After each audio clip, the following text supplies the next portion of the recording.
할렐루야. 예, 감사합니다. 가을 기운이 완연한 것 같습니다.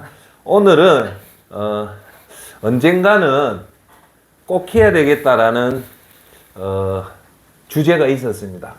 조금 무거운 건데 언젠가는 한번 정확하게 여러분한테 말씀을 드려야 되겠다라는 그 주제를 오늘 그 주제를 가지고 하도록 하겠습니다. 오늘 주제는 진정한 그리스도인은 죽음이 두렵지 않다라는 제목으로 하도록 하겠습니다. 오늘 설교의 주제는 뭡니까? 죽음입니다. 죽음은 어떻게 이걸 죽음이란 주제가 사실은 쉽지 않은 주제입니다. 그지요? 그리고 또한 가볍지 않은 주제지만 특히 여기 계신 시니어 여러분들은 당연하게 받아들여야 되고 이 죽음을 어떻게 잘 대비하고 준비해야 되는 것이 어떻게 보면 우리가 호흡하고 돈 벌고 하루하루 생활하는 것보다도 훨씬 더 중요한 주제가 아닌가라고 생각합니다. 그래서 오늘 여기 계신 시니어 여러분들은 막연하게 생각하는 여러분의 죽음의 대비를 오늘 이 설교를 통해서 한번 죽음의 준비를 어떻게 해야 될 것인가 한번 자기 자신을 점검해보는 시간이 되었으면 좋겠습니다. 우리 요즘 세상에도 많은 상조회사가 있습니다. 저희 모친도 올해 91인데 수의를 준비하고 그렇게 합니다. 그러면 우리는 죽음을 준비하는 것이 이렇게 수의를 준비하고 하면서 그런 마음도 준비하지만 사실은 그거보다도 더 잘 준비해야 될 부분들이 있습니다. 그래서 오늘 조금 무겁지만 그렇지만 회피해서도 안 되고 정면으로 마주쳐서 그걸 하도록 하겠습니다. 먼저 들어갈 때 이런 말씀부터 하겠습니다. 모든 사람에겐 죽음은 어김없이 다가온다는 겁니다.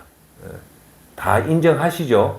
그런데 제가 많은 시간에 여러분들 뵙고 하면 저 자신도 그렇고 우리 선생님도 그렇고 하면 참 공통점이 하나 있는데 그게 뭐냐면 모든 사람이 죽는다는 거 아셔요. 특히 여기 계신 시니어 여러분들은 초상집을 워낙 많이 다녀봤잖아요. 그죠? 그럴 때마다 가슴 아프고 죽는다는 거 아는데 여기서 오늘 제가 왜 이 죽음이라는 부분을 언급을 하냐면 정작 본인이 죽는다는 것은 잘 깨닫지를 못해요. 그게 문제인 것 같아요.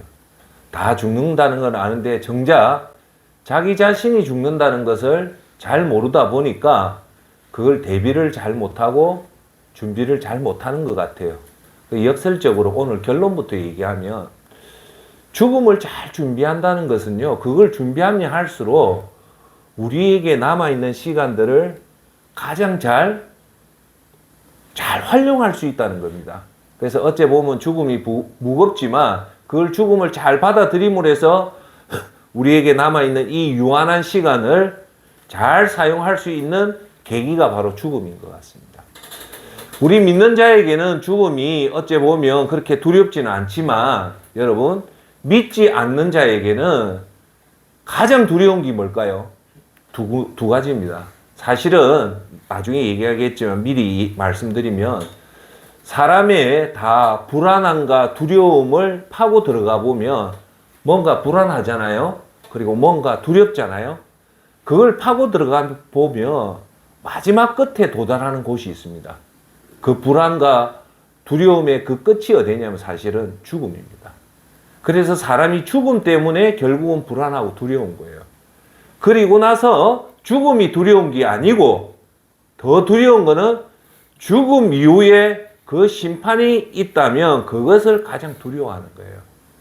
자, 한번 여러분의 이해를 돕기 위해서 한번 설명할게요. 우리가 사람들이 가장 두려워하는 것이 실직의 상태, 부도의 상태, 돈을 잃는 상태예요. 그러면 사람들이 돈을 잃고 실직을 하고 부도가 나면 이 자체가 두려운 것이 아니라 이 실직과 부도를 통해서 이 자꾸 여파가 어디 끝까지 가냐면 이걸 통해서 혹시나 내가 죽지는 않을까? 그 끝이 죽음이라는 거예요. 그리고 죽고 나면 내가 여기서 심판을 받지 않는가? 이것이 인간의 가장 두려운 두려움인데 예수님 믿지 않는 사람들이 가장 두려워하는 것이 바로 이 죽음입니다. 제가 항상 선생님들에게 말씀드리지만 모든 사람은 다 죽는다는 건 여러분 인정을 하잖아요. 인정하시죠? 예. 아담으로부터 시작해서 오늘까지 이 땅에 태어난 모든 사람들은 다 죽었습니다. 인류의 최초의 시초가 어디입니까? 아담이잖아요. 자, 여러분, 태어나는 시작이 있다면 죽음이라는 끝이라는 것도 분명히 있습니다. 시작이 있으면 끝이 있다는 겁니다. 여러분, 안 죽는 사람은 없습니다. 다 인간이 죽는다는 이 엄연한 현실에 대해 우리가 확실한 죽음감과 죽음에 대한 준비를 잘 해야 하기 때문에 우리 인생은 영혼에 비해서 진짜 잠시 잠깐입니다. 그래서 이걸 죽음을 임박해서 죽음을 대비 못하고 준비를 못하면 죽음에 임박하면 당황하고 초조하고 그러다 죽음을 맞이하게 됩니다. 네. 그래서 그걸 오늘 잘 여러분들이 명심하셔서 센터장이 어떤 걸 준비해라는가를 가슴에 두고 죽음이 와도 두렵지 않은 저와 여러분이 되기를 바라겠습니다. 아멘. 여러분, 먼저 들어가기 전에 우리가 지금 사는 이 땅의 인구가 대략 78억이라고 얘기합니다. 78억, 79억, 80이 곧 80억이 억명이 곧 도달할 거라고 얘기합니다. 그런데 지금 이 지구상에 사는 사람보다 이 땅을 떠난 사람들이 훨씬 더 많다는 사실입니다. 한번 얘기해 볼게요. 아담도 죽었고 믿음의 조상 아브라함도 죽었습니다. 아브라함의 아들 이삭도 죽었고 이삭의 아들 야곱도 죽었고 야곱의 아들 요셉도 죽었고 이스라엘의 200만 이스라엘 민족을 이끌었던 모세도 가나안 땅에 못 들어가고 느보산 위에서 죽습니다. 모세의 수제자 여호수아도 죽게 되고요. 사사기에 노는 삼손도 죽고 사사기에 노는 기드온도 죽었고요. 사무엘상에 노는 사무엘 선지자도 죽고 사울 왕도 죽고 여러분 잘 아시는 이스라엘의 국기의 상징인 다윗 왕도 죽었고 다윗 왕이 아끼던 그 솔로몬 지혜의 왕 솔로몬도 죽었고 열왕기상에 노는 히스기야 왕도 죽었고 신약으로 넘어오면 예수님 앞에 먼저 준비됐던 세례 요한도 죽었고 예수님과 함께 했던 12제자 중에 12제자도 다 돌아가셨고 베드로도 죽었고 신약 성경에 13권을 썼던 사도 바울 선생도 죽었습니다. 다 아시죠? 그죠? 최초로 세계를 통일시킨 알렉산더 왕도 32살에 죽었습니다. 인간이 제일 많은 대륙을 통일시킨 황제가 누굴까요? 징기스칸이라고 얘기합니다. 징기스칸이 가장 많은 영토를 통일시킨 게 징기스칸입니다. 징기스칸도 죽었습니다. 유럽의 프랑스의 최고의 왕이었던 나폴레옹도 결국은 죽게 됩니다. 조금 더 떠나오면 20세기 최고의 물리학자 아인슈타인도 죽었고요. 여러분 잘 아시는 2차 대전의 주범 히틀러도 죽었고 스탈린도 죽었고 그리고 영국을 지킨 처칠 수상도 죽었고 미국의 가장 사선 대통령이 있던 루즈벨트 대통령도 죽었고 우리나라의 최초의 선교사 토마스 선교사도 죽었고 여러분 잘 아시는 존 F 케네디도 달라스에서 암살로 죽었고 그 당시 때 인권운동 마틴 루터 킹도 죽었고 많은 사람들이 다 죽었습니다. 그렇죠? 네. 그래서 오늘 여러분들 죽음을 어떻게 받아들이는가에 대해서 우리가 봐야 되고요. 우리는 죽음이라는 게 처음 맞이하다 보니까 처음은 다 미숙해요. 그러니까 죽음 앞에서는 그렇게 죽음을 잘 준비하는 사람이 없습니다. 네. 그런데 오늘 사람이 죽는 그 순간을 뭐라고 얘기합니까?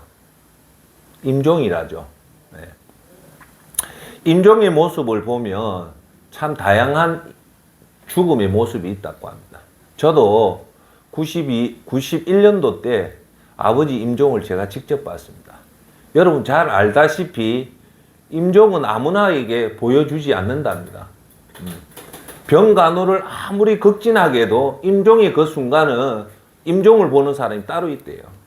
저도 아버지 간호를 했는데 아버지가 돌아가시는 날 임종을 제가 유일하게 봤어요. 그 아버지가 제 개인적인 얘기지만 새벽 2시 반에 돌아가실 때 그 여러분 임종 보시면요 좀 특징이 하나 있어요. 보통 임종이 새벽에 많이 돌아가셔요. 밤에. 두 번째, 특히 겨울이면 추운 날, 유독 그날이 추운 날 임종이 참 많습니다. 예. 아버지도 그날 겨울인데 그날은 각별하게 추운 날 새벽에 돌아가셨어요. 그래서 제가 아버지 머리맡에서 옛날 보면 우리 사진 통이 있잖아요. 아버지 그 사진을 제가 그날 아버지가 돌아가신 그날은 제가 아버지 간호를 했어요. 그 간호를 하면서 시간당 호흡 보고 호흡 맥박 요걸 딱 재거든요. 그래서 아버지 머리맡에서 아버지가 일본에서 공부했던 뭐 그런 사진들을 다 내가 정리를 다 했어요. 너무 그 아버지 옆에 있으니까 할 것이 없어서 그날 전에는 다른 사람이 다 아버지를 병수발을 그날만큼은 제가 병수발을 했어요. 그런데요 참 신기한 거는 제가 지금도 기억합니다. 91년도인데 사진 정리를 밤 12시 반에 딱 했거든요. 했더만 아버지가 우셔요. 두 눈에 눈물이 흘러요. 그때는 몰랐어요. 왜 아버지가 눈물을 흘리는지. 그냥 생리현상으로 눈물을 흘렸다고 난 그렇게 생각을 했는데 지금 와서 생각하니까 아버지가 그날 이제 곧 떠나니까 마지막 막내 아들 앞에서 그 임종의 막내 아들 앞에서 막내 아들이 그분 자신이 살아왔던 65년 인생에 그걸 다 내가 정리를 하니까 그게 참 좋았는가 봐요. 그래서 아버지 눈물이 딱 흘렸는데 그때는 몰랐어요. 그리고 나서 12시 반이 되고 1시부터 맥박이 점점 약해져요. 그리고 호흡이 약해지다가 1시 반이 되니까 호흡이 멈추더라고요. 그래서 임종을 제가 직접 봤는데 참 아버님이 편안하게 돌아가시는 걸 제가 그렇게 봤습니다. 그래서 그걸 보면서 임종이 참 아버지가 임종을 할 때는 참 편안하게 돌아가신 걸 봤고요. 또 그 다음에 또 임종을 보면 우리 원로 목사님들이 암만 해도 목사님들이 이 임종을 참 많이 보거든요. 특히 70이 넘고 80이 든 목사님들이 이렇게 말씀 들어보면 확실히 임종하는 모습을 보면 이분이 구원을 받았는지 안 받았는지 알 수 있대요. 대체적으로 어떻게 얘기를 하시냐면 구원받은 사람은 뭐 그거는 우리가 짐작하는 거잖아요. 저 사람 천국 갔다 지옥 갔다 그거는 우리가 확정 못 해요. 짐작하는 거잖아요. 확정은 누가 합니까? 하나님이 하기 때문에 우리는 모릅니다. 근데 이제 대체적으로 임종이 편한 사람들은 얼굴이 편안하답니다. 환하대요. 그런 모습을 보면 대체적으로 목사님이 이분은 천국 가지 않았겠냐라고 얘기하고요.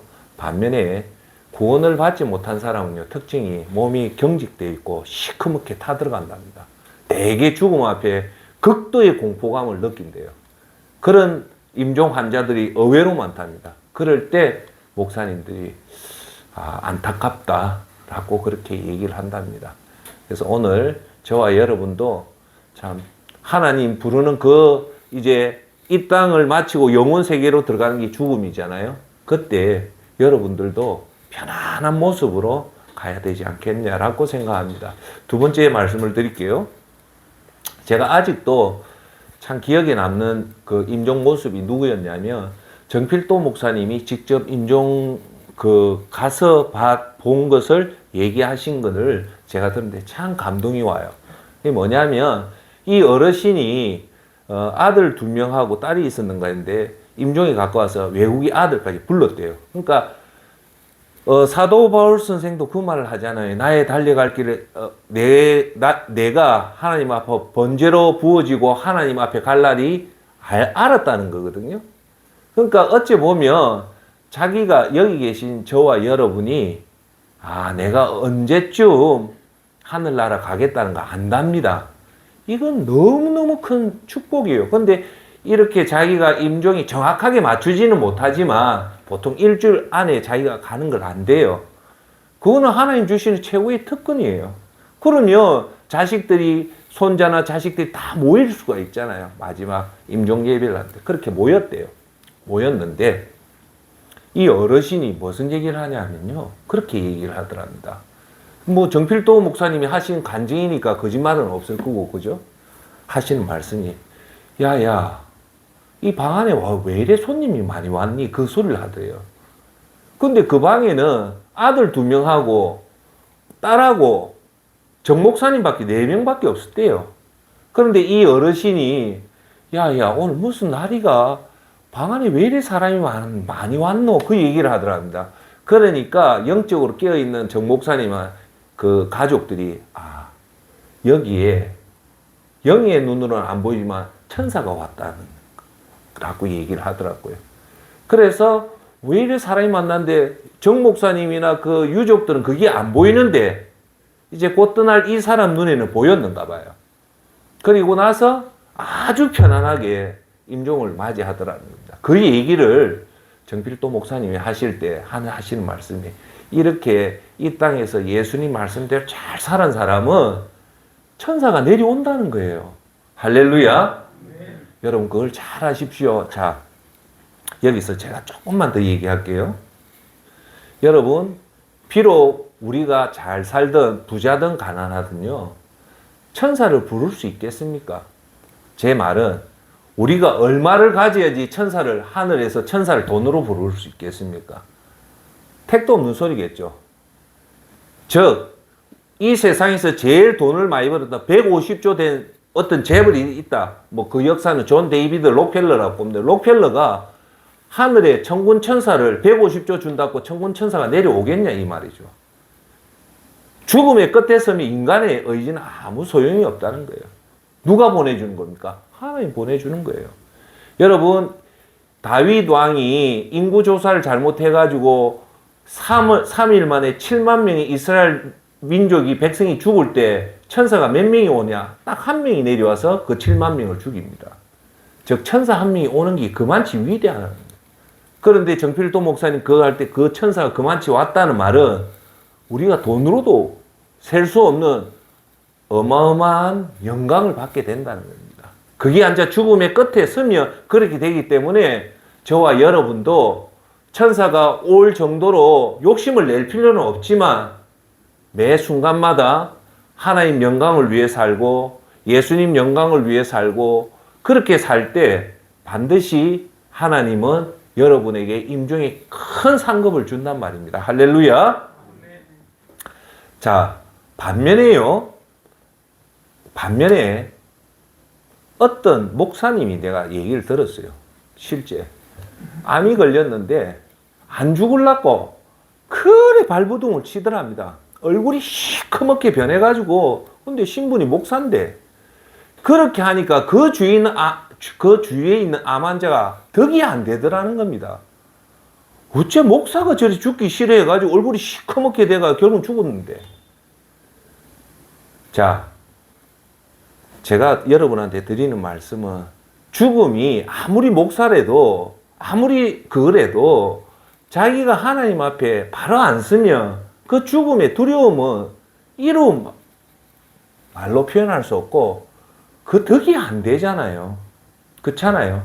그래서 여러분들이 참 인종할 때 주위에 있는 사람이 가급적인 덕이 돼야 될 거 아닙니까? 참 저 어르신 참 예쁘게 돌아가셨다. 참 편안하게 돌아가셨다. 그런 것들이 우리가 딱 한 번 결혼하는 거지만 딱 한 번 임종을 맞이할 때 그걸 항상 가슴에 두고 준비를 잘 해야 된다는 겁니다. 할렐루야. 죽음은요, 어떤 시간이냐? 그 찰나의 시간은 평가의 시간입니다. 구원이 결정되는 시간이고요. 천국 입성이 결정되는 시간이고, 반면에 또 지옥으로 가는 시간입니다. 이것을 누가 결정하냐? 전지전능하신 하나님이 죽음을 통해서 결정하는 시간입니다. 그러니까 이 시간은 어찌 보면 정말 우리가 영광스러운 시간이 될 수도 있고 극단적이죠. 반면에 우리 인간의 최악의 최고 두렵고 표현할 수 없는 고통의 시간이 바로 죽음의 시간이 되는 겁니다. 그것은 누가 결정합니까? 하나님 결정하지만 여러분 스스로가 어떤 행동을 행가에 따라서 그 임종의 결정이 된다는 겁니다. 할렐루야.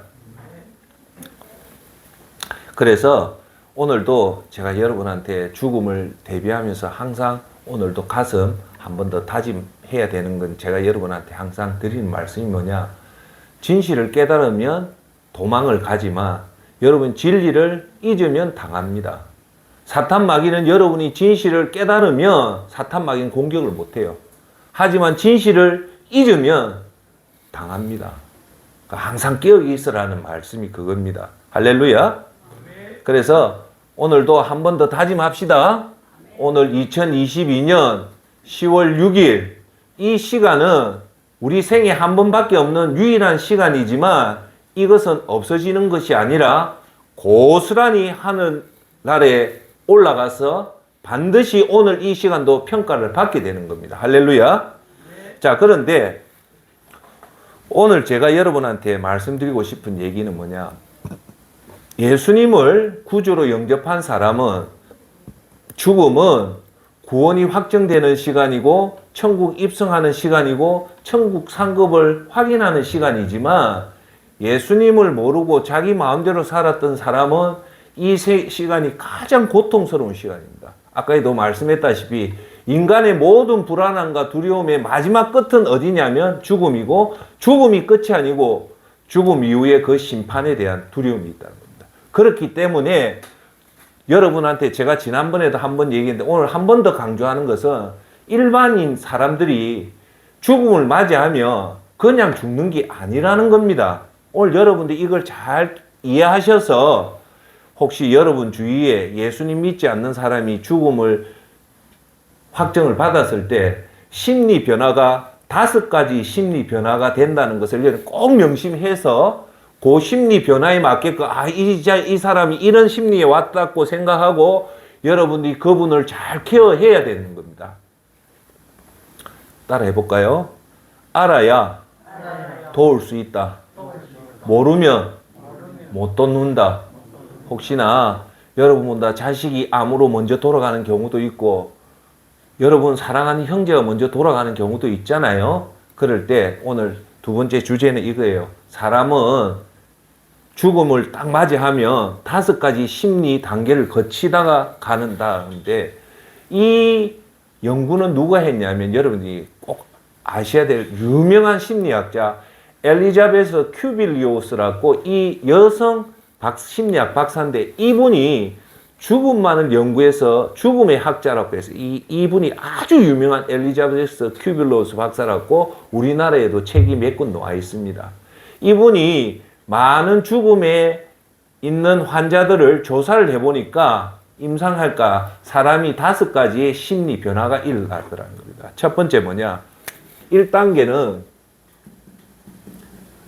쉽게 말해서 하수동 당신 오늘 폐암이 걸렸습니다. 이제 얼마 못 삽니다. 보니까 암이 상길에서 확정이 돼서 보니까 의학적 기술로 보니까 2달을 못 살 것 같습니다. 라고 통보가 되면 사람은 예, 알겠습니다. 제가 이제부터 죽음을 준비하겠습니다. 라고 하는 사람은 아무도 없더라는 거예요. 미세하게 심리가 변화가 오더라는 거예요. 예수님 믿지 않는 사람. 첫 번째가 뭐냐? 그 죽음을 받아들이는 게 아니고 첫 번째 반응은 뭐라고요? 부인하더라는 거예요. 아니다. 그 잘못됐다. 대표적인 게 그 진단이 잘못됐다. 자기의 죽음을 부인을 하더라는 거예요. 난 아니다. 그래서 이 단계에는 병원을 한 번 가는 게 아니고 여러 병원을 가서 자기 죽음을 부인을 확인시키려고 하는 단계랍니다. 그러니까 어떤 사람도 죽음을 받아들이지를 못하고 처음에 나타나는 반응은 잘못됐다. 진단이 잘못됐고 검사가 잘못됐다. 이렇게 죽음을 적극적으로 부인을 하는 단계가 1단계가 부인이랍니다. 자, 그러면 사람이 암이 확정이 되고 나서 2단계가 되면 어떤 단계로 나가냐? 부인에서요, 조금 더 강조돼서 분노를 느낀답니다. 여러분들 그걸 아셔야 돼요. 암 환자나 죽음을 임박한 사람이 두 번째 나타나는 게 부인을 하다가 분노를 한대. 어떻게 분노를 하냐면, 왜 하필 내가 죽어야 돼? 나는 이렇게 열심히 해서 겨우 이제 먹고 살만한 거 됐는데 왜 내가 떠나가야 돼? 나보다 더 악하고 독하게 산 사람 저렇게 사는데 나는 이렇게 고생을 해서 이제 앉아 살만하니까 왜 내가 이 암으로, 왜 내가 이 질병으로 죽어야 돼? 하면서 강한 분노의 단계가 나타나는 게 그 두 번째 단계입니다. 세 번째 단계가 뭘까요? 처음에 죽음을 부인하고 분노하다가 세 번째 단계가 되면 이제 뭐가 되냐면 죽음을 받아들입니다. 아, 내가 암이구나. 이제 2달밖에 못 사니까 죽음을 받아들이고요. 어떤 단계 따라합시다. 협상. 협상이 뭐냐? 2달밖에 못 살 거 이제 의사님, 선생님 하는 말대로 내가 적극적으로 따르겠습니다. 다 2달 살 걸 3달을 살고 싶어하고 3달 살 걸 6개월 더 살고 싶어하고 6개월 살 걸 1년을 더 살기 위해서 하는 방법에 대해서 자기가 최선을 다해서 어떤 방법이든 내가 죽음을 멈추려고 협상을 하면서 자기가 할 수 있는 수단 방법을 안 가리고 살아남기 위해서 발버둥을 치는 시기입니다.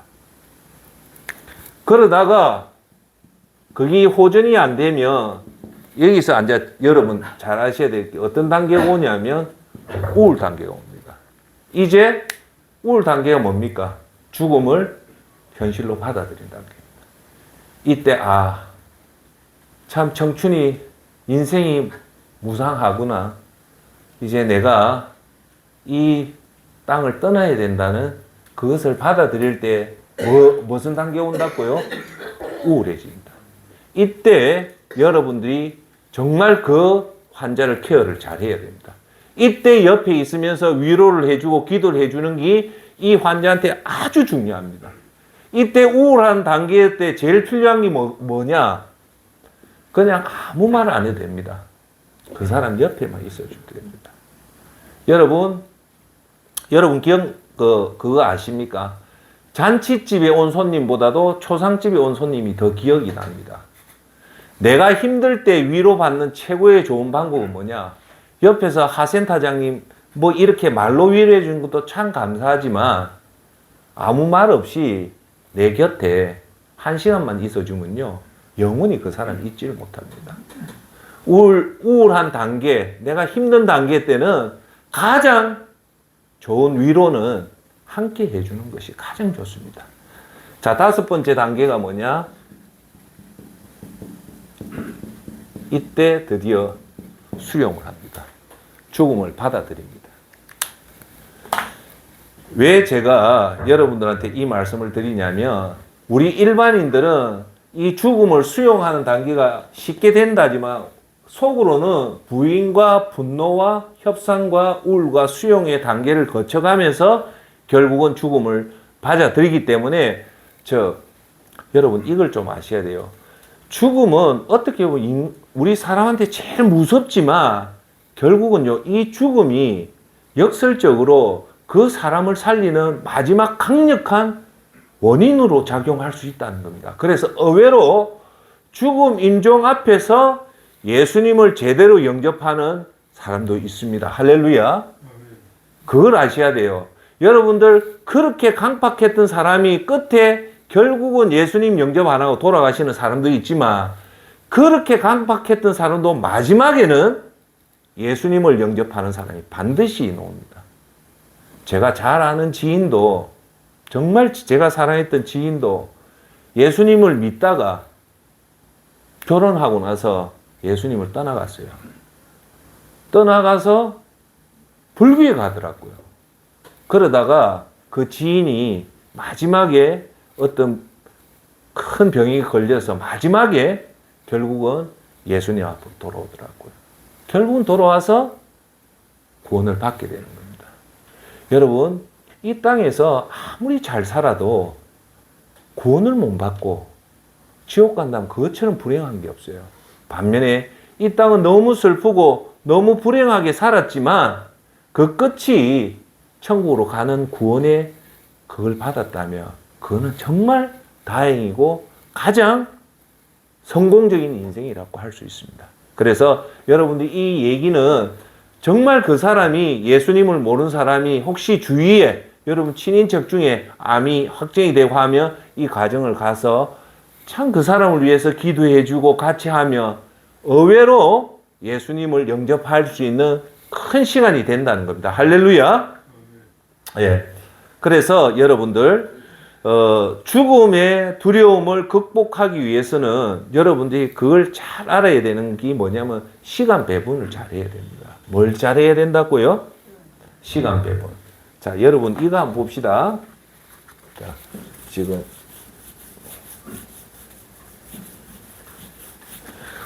우리가 사는 이 땅에 시간이 뭐 예를 들어서 100년이다 칩시다. 천국은 어느 정도 될까요? 천국은 무한대입니다. 그죠? 자, 여러분 이해를 돕기 위해 이 100년을 위해서 대부분의 사람은 99%의 시간을 여기에 사용하고 나머지 1%를 무한대의 시간에 사용을 합니다. 제 말 뜻 알겠어요? 이 짧은 인생을 자기 인생의 99%를 여기에다 쏟는다는 거예요. 그런데 진짜 그리스도인은 시간 배분을 어떻게 해야 됩니까?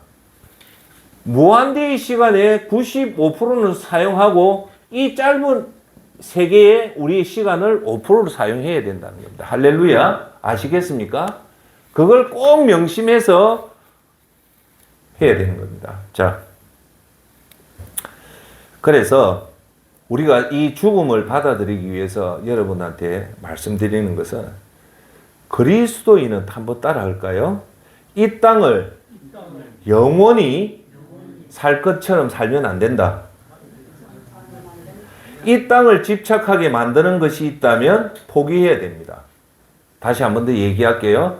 그리스도인은 이 땅을 영원히 살 것처럼 살면 안 돼요. 그걸 다른 말로 하면 이 땅을 집착하면 안 됩니다. 자, 여러분 이 땅에 집착하는 것이 크게 세 가지가 있는데 첫째, 욕심을 채우기 위해서 살다 보면 이 땅에 집착하게 돼요. 두 번째가 뭐냐면 자신이 잘한 것처럼 자랑하게 되면 이 땅을 집착하게 돼요. 세 번째, 사람들에게 드러내는 것이 이 집착하는 거거든요. 그래서 여러분들이 이 땅을 항상 떠난다는 것을 명심하고 잘 준비를 하셔야 됩니다. 할렐루야. 당신이요, 제가 하나 요 죽음을 통해서 여러분한테 드리고 싶은 것은 뭐냐? 내가 진짜 내일, 아니 오늘 저녁에 죽는다면 두려운가 안 두려운가 그걸 한번 보십시오. 내가 두렵지 않다면 아마 여러분이 진짜 그리스도인이 맞을 거예요. 그런데 여전히 죽음이 두렵고 이 땅에 더 있고 싶다면 그분은 구원에 대해서 한번 다시 돌아봐야 됩니다. 그런데요, 우리는 이 죽음의 5단계를 거치지 않고 하나님 부르면 언제든지 가겠다는 그런 마음을 가지고 준비를 하셔야 됩니다. 여기 계신 여러분들 준비를 하시는 분 있으십니까? 해야 됩니다. 이 장난이 아니고 정말 준비를 심각하게 수의를 준비하고 그런 것보다 더 중요한 것은 하나님 앞에 서는 그날을 준비를 하다 보면 죽으면 그렇게 두렵지가 않은 거예요. 할렐루야. 그런데요, 제가 여러분한테 하나 드리고 싶은 얘기가 있어요. 그게 뭐냐? 나는 준비를 했다고 하지만 막상 그 상황에 닥쳐보니까 그 준비가 아니더라는 거예요. 무슨 말이냐면 나는 이걸 죽음을 준비를 했는데 막상 그 앞에 닥쳐서 보니까 나는 철저하게 준비한 것 같은데 아니더라는 거예요. 그걸 제가 직접 경험한 사례를 하나 말씀을 드릴게요. 그게 뭐냐면 제가 2005년도에 아프가니스탄을 갔어요. 그때 2005년에 아프가니스탄이 어떤 사태가 있었냐면 여러분 잘 아시는 김선일 씨가 아프가니스탄 가서 참수당했던 해가 2005년 딱 그때입니다. 그때 우리가 들어갔는데 제가 들어갔는데 외무부에서 긴급 연락이 와서 특별기 줄 테니까 빨리 놓으라고 할 정도로 다급한 때였어요. 근데 제가 여러분한테 말씀드릴 때는 뭐냐면 제가 아프가니스탄에 선교사로 들어갈 때 뭔 생각했냐면 거기는 뭐 돈 주고 들어가려도 사실 못 들어갈 아주 그 당시 때 제일 위험한 데가 어디냐면 아프가니스탄하고 이라크였어요. 김선일이는 이라크에서 죽었거든요. 근데 아프간에 있을 때 제가 갈 때 어떤 마음을 진짜 유서서고 갔어요. 뭐 죽으면 죽겠다 하면서 죽음을 그렇게 두렵지 않게 생각했기 때문에 한 번밖에 없는 인생 하나님 앞에 바치는 것도 영광이라는 그런 강한 마음을 먹고 저는 아프간을 갔단 말입니다. 근데 놀라운 사실이 하나 일어나는데 그때 제가 제 자신을 보고 깜짝 놀랐어요. 그게 뭐냐면 나는 얼마든지 순교가 되면 순교 앞에 내가 예수님 거부 안 하고 당당하게 토마스 선교사처럼 대동강변에서 목을 치더라도 난 당당하게 순교할 수 있다고 철저하게 준비를 해서 갔는데 어떤 사건이 일어나가지고요. 이 무슨 사건이 딱 일어나가지고 했는데 결국 우리 봉고차 2대 중에 한 대가 없어졌어요. 나중에는 뭐 사고가 아니고 했는데 이 차를 1시간 후에 만나기 전까지 어떤 생각이 드냐면 이거 나도 붙잡힐 것 같더라는 생각이 들더라고요. 아프가니스탄 탈레반한테. 그때 어떤 생각이 드냐면 탈레반한테 붙잡히면 너 임마 예수님 그게 아니라 가서 우리 차 한 대가 없어지겠으니까 그 다음 타겟은 우리 차니까. 그래서 내가 탈레반한테 잡혀서 네가 만약에 예수님을 믿는다면 바로 여기서 참수시키고 만약에 네가 예수님 안 믿는다면 살려주겠다라는 그게 정말 현실감 있게 와닿더라고요. 내가 잡히진 않았는데 상황이 너무 급박하게 돌아가니까요. 거기서 제가 놀란 게 뭐냐. 나는 순교를 자신 있게 하는 줄 알았는데 막상 그 상황에 딱 맞닥뜨리다 딱 되니까요. 죄송한 말이지만 그 마음이 온데간데 없어지대. 순교하겠다는 마음은 1도 안 생겨요. 내가 놀랬다니까요. 그러면 일이 안 생기면 뭔 생각이 돼? 딱 하나, 살아야 되겠다. 그 생각밖에 안 들어요.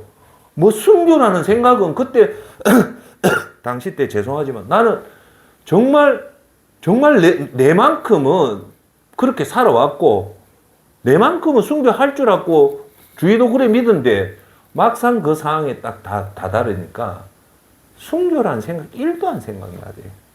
오직 내가 살아야 되겠다 라는 생각이 들고 결국은 그날 그 사건이 그냥 해프닝으로 끝나고 나서 끝났는데 그날 저녁에 제가 제 자신한테 깜짝 놀랐습니다. 내가 그렇게 믿음이 좋은 줄 알았는데 믿음은 고사하고요. 내가 내 자신한테 너무 창피한 거예요. 그때 제가 하나 느꼈습니다. 생각하는 거하고 막상 닥치는 거하고 대응하는 거 틀리구나. 그때 내가 그때 45인가 그때 큰 경험을 했어요. 그래서 지금도 내가 만약에 암이 걸려서 암 확정이 받으면 내가 과연 이것처럼 내가 당당하게 죽음을 맞이할 수 있을까라고 생각하면 제 같은 경우는 그 13년 전에 그 기억 때문에 자신을 못하는 거예요. 즉 우리가 생각하는 거하고 그 상황에 맞아들였을 때하고 그 반응은 의외의 결과가 있다는 겁니다. 자, 그래서 제가 여러분한테 드린 말씀은 그 준비가 정말 여러분이 철저하게 준비가 안 되면 그냥 막연한 생각으로 막연한 각오로 하면 그 사건이 벌어지면 그것이 크게 당하게 된다는 겁니다. 그러니까 제 말은 더 철저하게 더 세밀하게 죽음을 준비해라는 그런 뜻입니다. 할렐루야. 자, 그러면 우리가 믿는 사람이나 믿지 않는 사람이나 이 죽음을 극복할 수 있는 가장 좋은 방법이 뭘까라고 생각하면요. 오늘 창세기 47장 7절 말씀을 통해서 오늘 핵심적인 말씀을 드릴게요. 한번 따라할까요? 순례자의 인생. 순례자의 인생. 더 낮게 얘기하면 나그네 인생. 예. 우리가 이 땅을 순례자처럼 산다. 또는 나그네 같이 산다라고 생각을 가지고 그대로 마음을 다짐하시고 살면 죽음이 그렇게 두렵지가 않습니다. 왜? 순례자와 나그네는 이 땅이, 즉 순례자가 의미하는 바와 나그네가 의미하는 바가 뭐냐면 이 땅이 내 땅이 아닌 사람을 순례자라고 하고 나그네랍니다. 그럼 본향이 어디냐? 천국이 본향이라고 생각하면 이 죽음이 그렇게 두렵진 않아요. 아, 내가 이제 죽음은 내 이 나그네 삶, 순례자의 삶을 끝나고 내 진짜 고향, 우리가 어릴 때 아시잖아요. 석양이 탁 노을이 지면 이 놀다가 엄마 야야 밥 먹으러 온나 하면 그거 하다가 다 어디 갑니까? 집으로 들어가잖아요. 집에 가면 따뜻한 밥을 먹잖아요. 자, 여러분, 석양이 짓는데도 돌아갈 집이 없다면 그것처럼 불행한 사람이 없잖아요. 인생에 석양이 다 지는데 어떤 사람은 천국이라는 본향집을 가는 사람은 그나마 따뜻한 기분으로 가지만 돌아갈 집이 없다는 것처럼 불행한 사람이 어디 있습니까? 할렐루야. 그래서 우리가 오늘 주제는 이 무서운 두려움을 극복할 수 있는 것은 센터장이 하는 것이 아니라 성경에 우리 그리스도인을 성경에서는 뭐라고 얘기를 하냐면 이 땅이 본향이 아니고 나그네 인생이라고 분명히 얘기를 합니다. 그럼 우리는 이 땅을 나그네답게 살아야지 되지 이 땅을 집착하는 주인으로 살면 안 된다는 겁니다. 할렐루야. 자, 그래서 제일 먼저 언급한 게 47장 7절에 그 유명한 야곱이 얘기를 합니다. 뭐라고 얘기하냐면 읽어드릴게요. 요셉이 자기 아버지 야곱을 인도하여 바로 앞에 서게 하니 야곱이 바로에게 축복하며 바로가 야곱에게 묻되 내 나이가 얼마냐? 야곱이 바로에게 이르되 내 나그네 길 세월이 130년이다. 내 나이가 얼마 못 되니 우리 조상의 나그네 길에 연조에 미치지 못하나 험악한 세월을 보내었나이다 하고 바꿔놓습니다. 즉 뭐냐?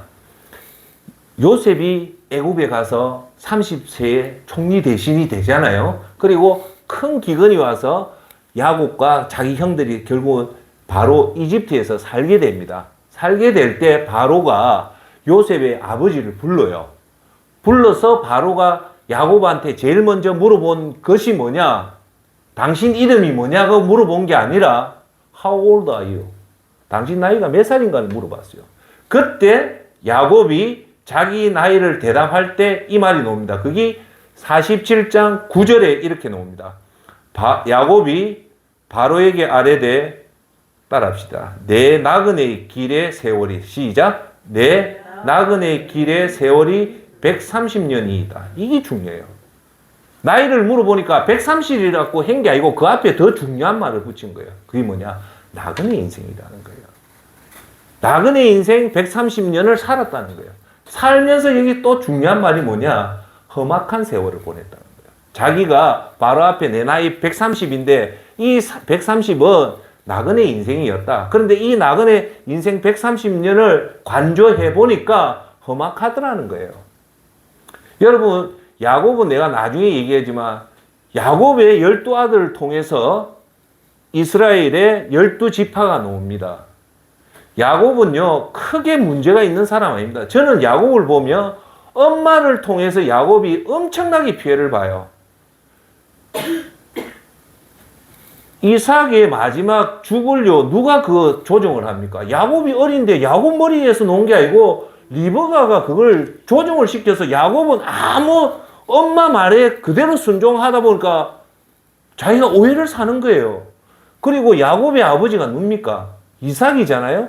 이삭은 엄청난 거부예요. 이삭의 아버지, 즉 야곱의 할아버지가 누구냐면 아브라함이에요.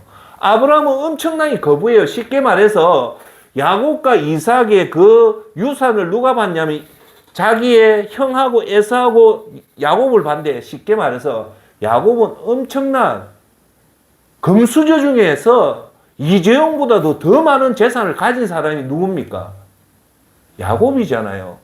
아버지 이삭의 유산 다 받고 아브라함의 유산을 다 받는데 야곱은 그 유산 가지고 먹어 살았습니까? 아니에요.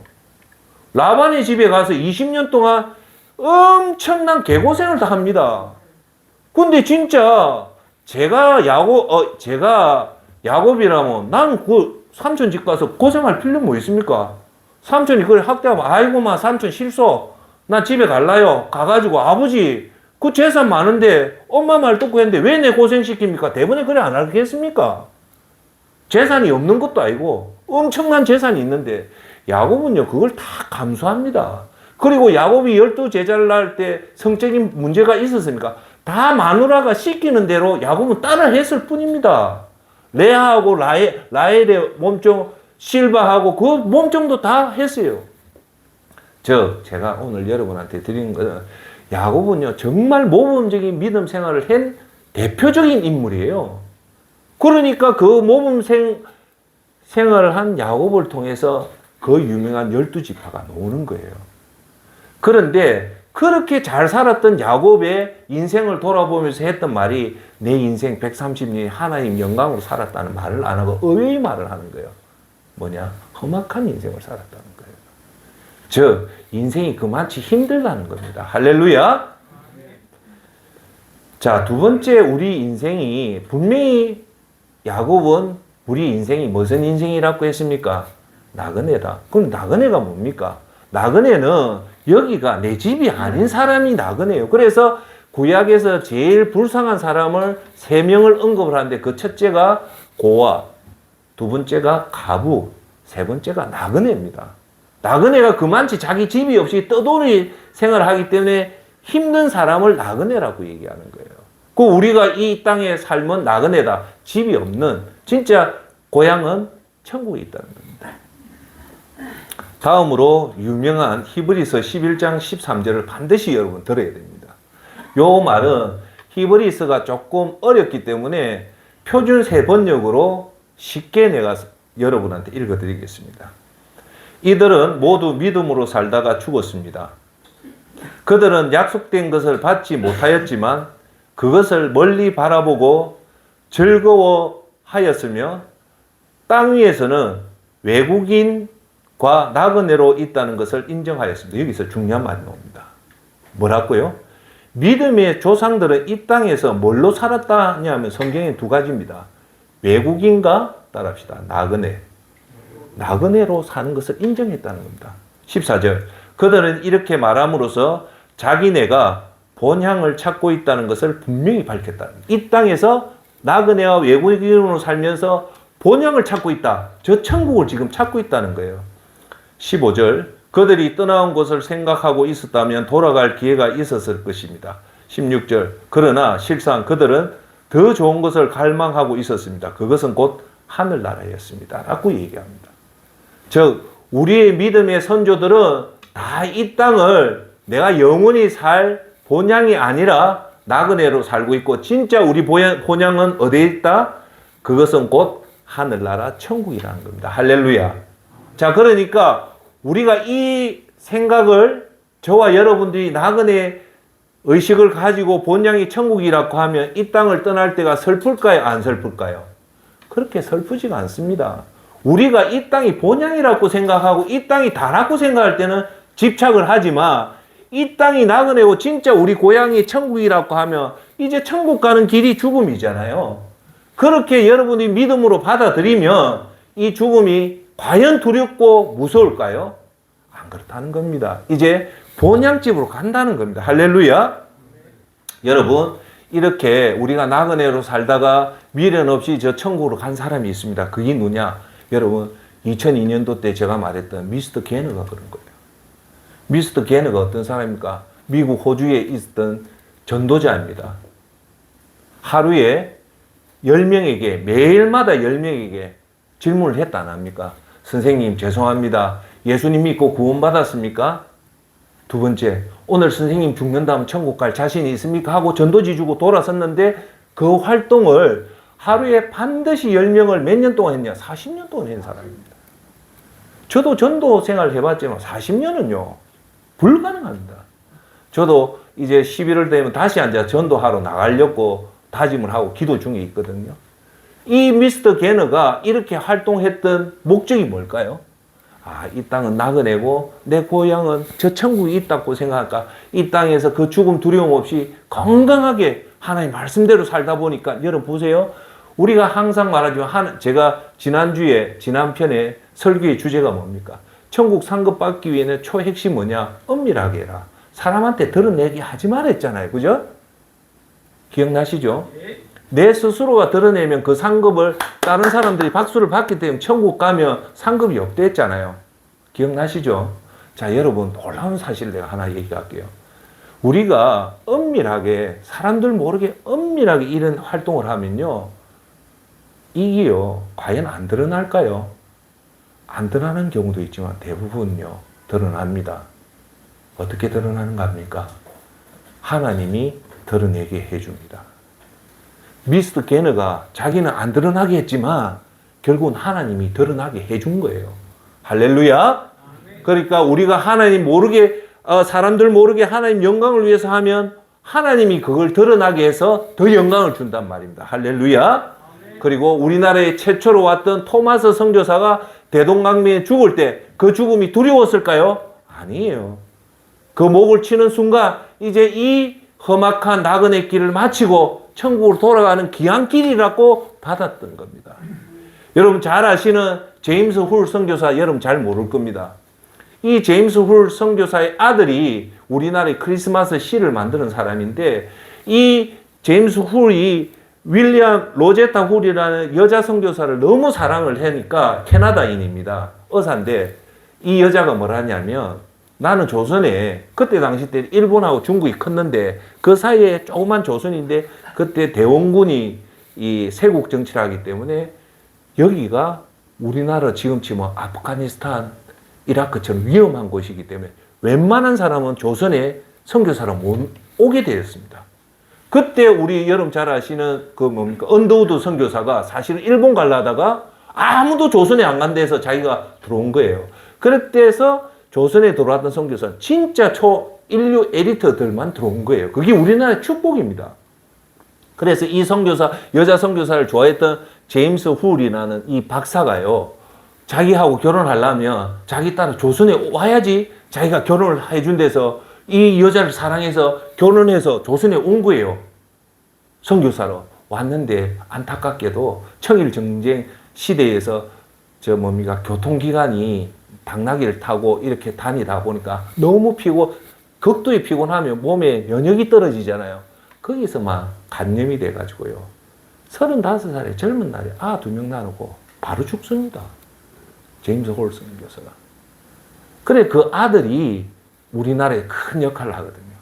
이 사람도 죽는 순간에 불행했다 생각했을까요?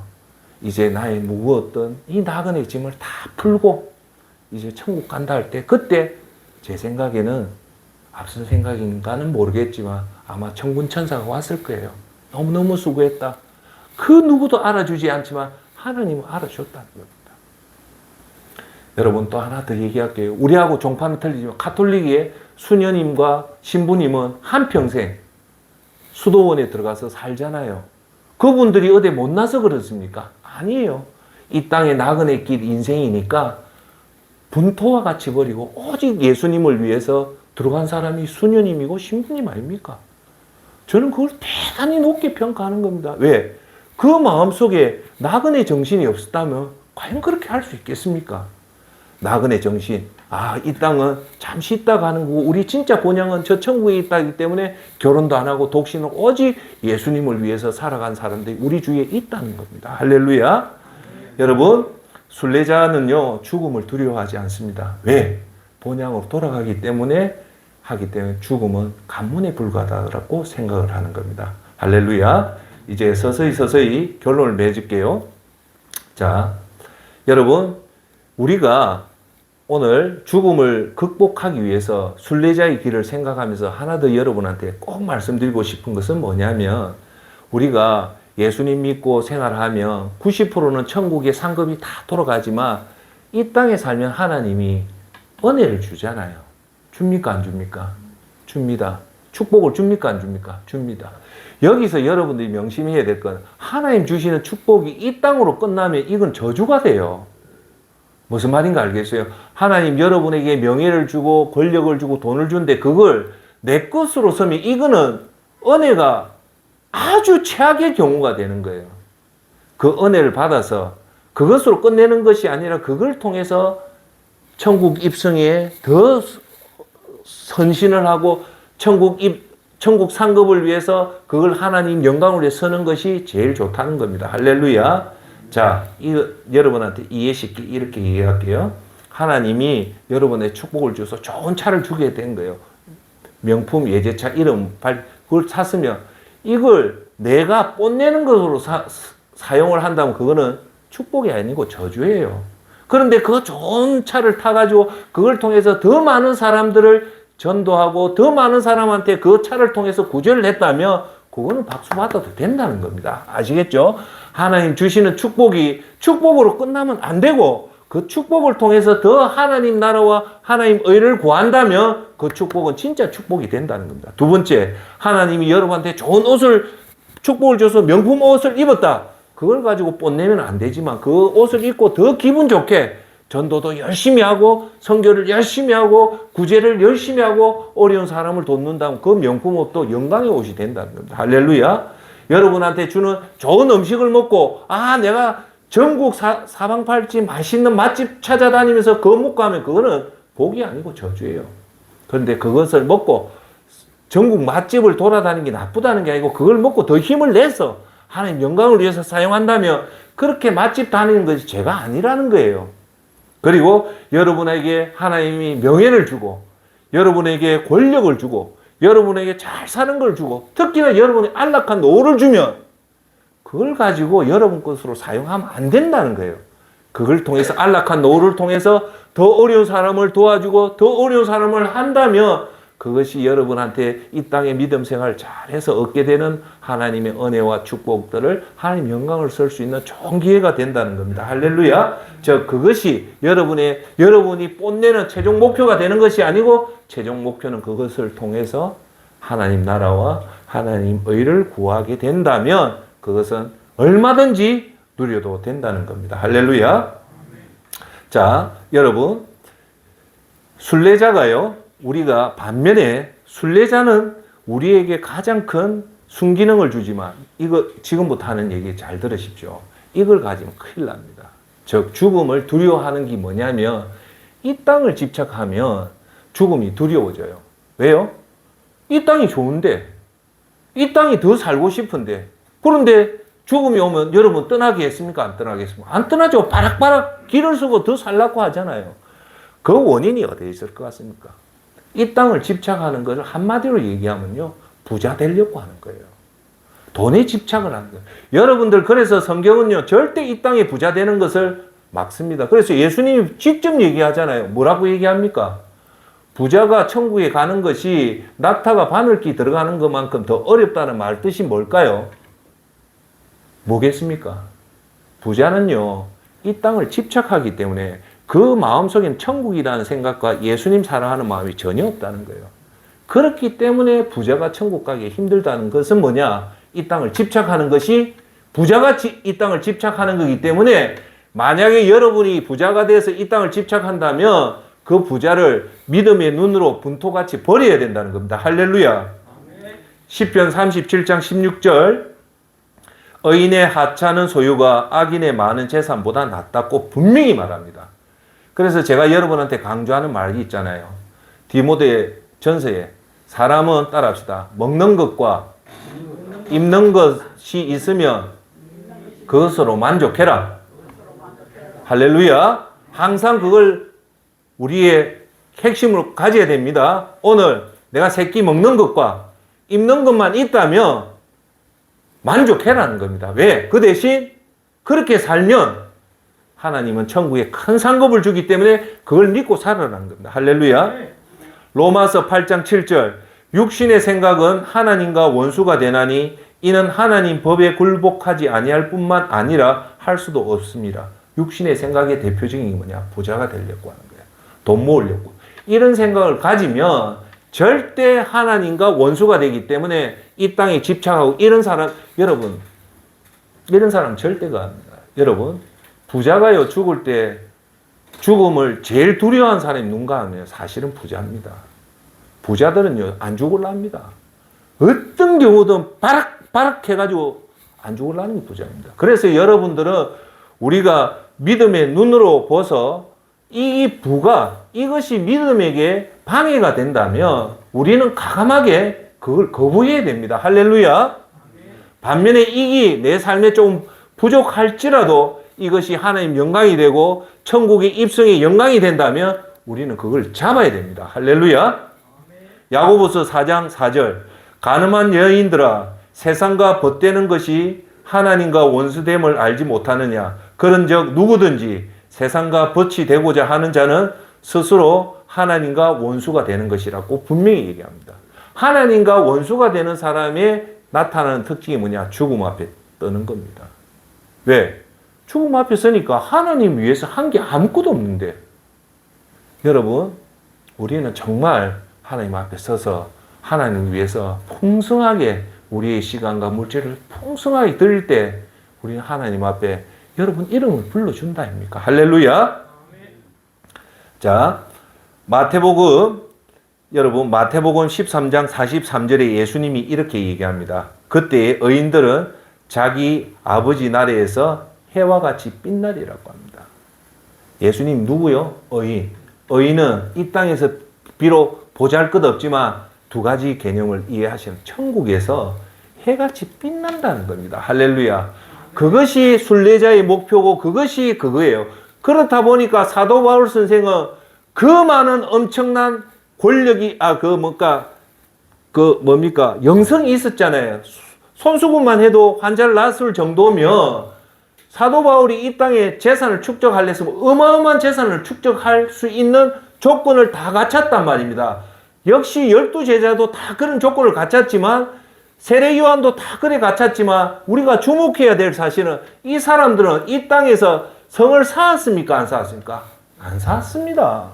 사도 바울 선생이 제가 항상 하죠. 마지막에 그 디모데후서 편지 보이소. 마지막에 올 때 자기 외통 하나 가져오고 책을 가져오라는 이걸 보면 사도 바울 선생이 극도의 가난하게 살았다는 걸 알 수가 있다는 겁니다. 그러면 사도 바울 선생이 가난하게 살지 않고 세상과 짝했다면 엄청난 권력을 누릴 수도 있었지만 그것을 분토와 같이 버린 이유가 뭡니까?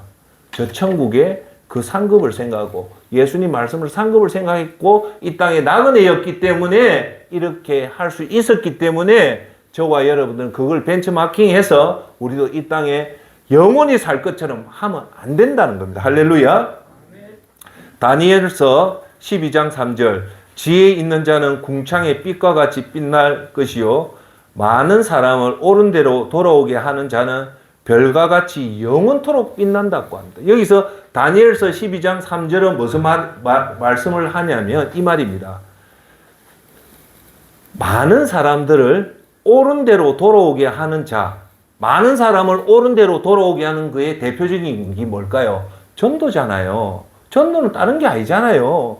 지옥 가는 것을 막아내고 예수님을 통해서 막아내고 나그네의 인생을 살고 천국을 들어가게끔 만드는 사람이 옳은 일로 이끄는 사람이잖아요.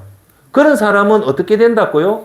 따라합시다. 별과 같이 빛나는데 그 앞에 인터널티가 있어요. 뭐냐? 영원히 빛난다는 겁니다. 할렐루야. 이 상급이 너무너무 큰 상급이잖아요. 할렐루야. 그래서 오늘 제가 결론을 서서히 맺을게요. 뭐냐? 여러분 천국 입성을 위해서 살다 보면 순례자의 길을 걷게 됩니다. 정필도 목사님처럼 엄청난 사례비를 받은 건 사실이에요. 하지만 그걸요 다 가난한 자한테 다 베푼 거예요. 그래서 그렇게 하다 보면 우리 천국 입성을 위해서요 조금 따라합시다. 조금 못 살아도 괜찮다. 조금 해외여행 못 가도 괜찮다. 조금 호의호식 못 누려도 괜찮다.